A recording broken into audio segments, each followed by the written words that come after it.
The first fatal shark attack in almost 60 years has recently occurred in Sydney. 35-year-old diving instructor Simon Nellist was swimming off rocks near Buchan Point at Little Bay about 4:30 p.m. Wednesday when he was attacked and killed by a shark. Experts say that such attacks are both rare and uncommon. The shark is thought to be a great white shark, estimated to be between 3 and 5 metres in length, based on witness statements. The former British Royal Air Force serviceman was due to marry the girl of his dreams, Jessie Ho. It is the first fatality from a shark attack in Sydney since 1963. Look, of course it's a terrible tragedy, but in times of tragedy, who should we consult? Experts, of course. Expert Lawrence Chlebeck said that the ferocious shark probably mistook the swimmer, reportedly wearing a wetsuit, for a seal when it launched and attacked Mr Nellist. What's he trying to say? The shark wouldn't have attacked if he thought he was a human? I don't know, it's an honest question. Personally, I don't think a shark would think very much, apart from having basic feelings of hunger and so on.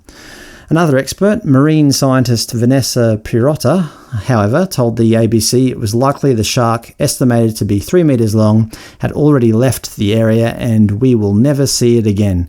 Dr. Pirotta said great whites were able to travel great distances and their presence in waters off Sydney was not a daily occurrence. Shark incidences like this are rare and uncommon, the Macquarie University expert said. Now, it's not every day that we see an animal of this size off our beaches, but it is possible. These animals are capable of large geographical movements and we'll see them from time to time.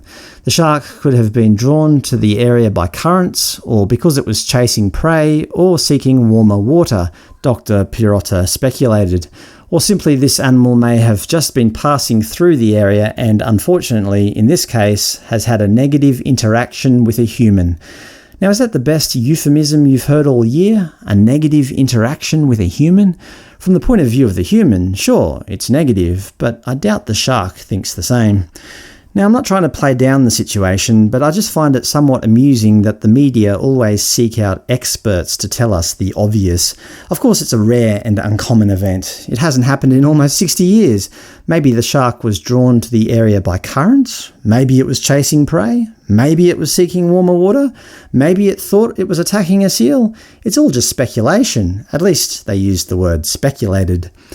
We have to admit that shark attacks are exceedingly rare, hence why they always make the news. According to the Australian Institute of Marine Science, each year worldwide there are 10 deaths attributable to shark attacks, compared with 150 deaths worldwide caused by falling coconuts. More people each year are killed by elephants, crocodiles, bees and wars, and many other dangers that confront us than by sharks.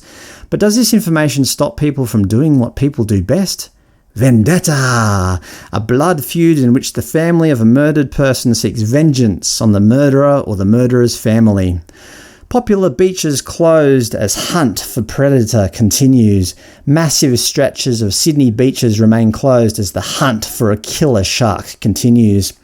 Authorities are still searching for what is believed to be a great white shark. Drum lines have been set, noting that a drum line is an unmanned aquatic trap used to lure and capture large sharks using baited hooks.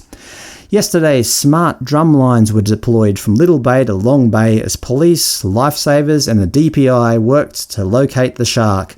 Police and the DPI have the power to destroy the animal if it is deemed an extreme risk to public safety, but it is understood the preference would be to tag and track the shark. Drones were deployed this morning to support a helicopter in the search for the shark.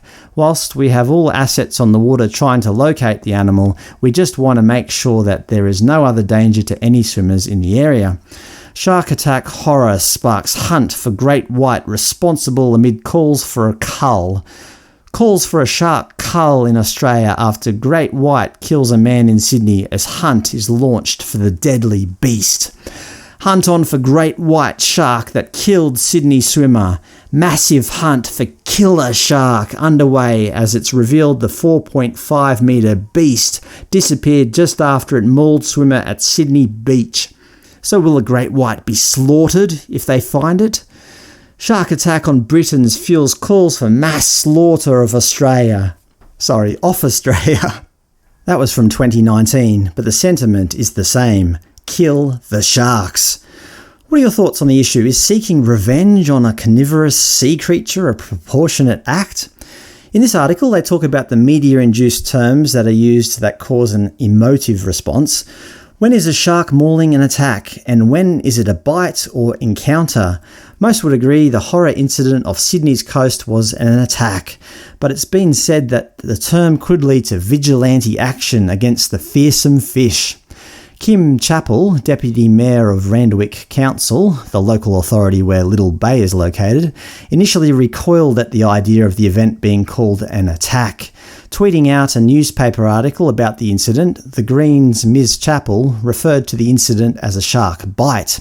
One person disagreed with that assessment, telling Ms Chappell, "It wasn't a bite, it was an ongoing attack." She then replied, "I'm following the guidelines of shark scientists who say bite is more accurate terminology."